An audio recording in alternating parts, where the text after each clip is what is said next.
اعوذ باللہ من الشیطان الرجیم، بسم اللہ الرحمن الرحیم۔ ماہ رجب کے خاص اعمال اور ماہ رجب میں سورہ اخلاص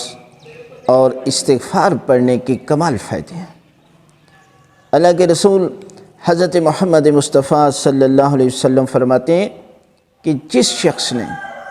ماہ رجب میں ایک تسبیح یعنی 100 مرتبہ سورہ اخلاص کی تلاوت کی، پروردگار کی ذات نے اس پر رحمتیں نازل ہو رہی ہیں۔ صرف اس پر نہیں بلکہ اس کی اولاد پر، اس کے اہل و عیال پر اور اس کے رشتہ داروں پر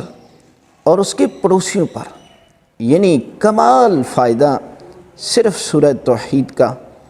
ایک مرتبہ تسبیح کا ذکر کرنے سے پروردگار اس کی ذات پر رحمتیں نازل فرما رہے ہیں، اس کی اولاد پر، اس کے اہل و عیال پر، رشتہ داروں پر اور پڑوسیوں پر۔ اور شریعت نے جو پڑوسیوں کا معیار بتایا نا، وہ کم از کم 40 گھر ہیں چاروں طرف سے، یعنی چاروں جانب سے، آگے پیچھے دائیں اور بائیں، یعنی 160 گھر بنتے ہیں۔ یعنی آپ صرف سورہ توحید کی تلاوت خود کر رہے ہیں اور اس کا اثر ہر طرف سے جا رہا ہے، آپ کی ذات پر بھی، اولاد پر، اہل و عیال، رشتہ دار، پڑوسیوں، سب کو پروردگار اپنی رحمتیں نازل فرما رہا ہے۔ اس لیے آپ سورہ توحید کی زیادہ سے زیادہ تلاوت کریں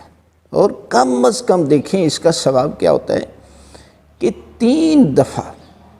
اگر آپ سورہ توحید کی تلاوت کرتے ہیں تو پروردگار آپ کے نامہ اعمال میں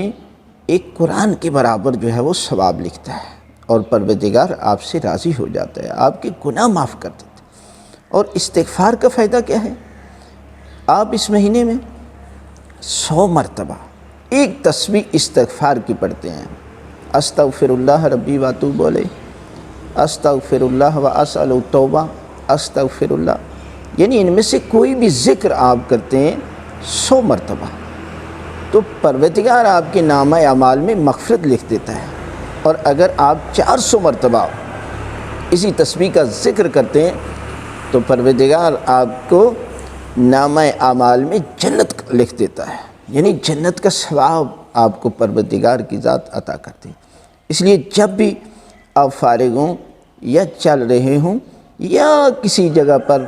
آپ کے پاس کچھ ٹائم ہے تو اس ٹائم میں سورہ اخلاص، سورہ توحید کا ذکر کریں اور زیادہ سے زیادہ استغفار کریں تاکہ پروردگار ماہ رجب کی برکتیں اور پروردگار کا عظیم تحفہ ہے ماہ رجب، اس سے زیادہ فائدہ حاصل کریں۔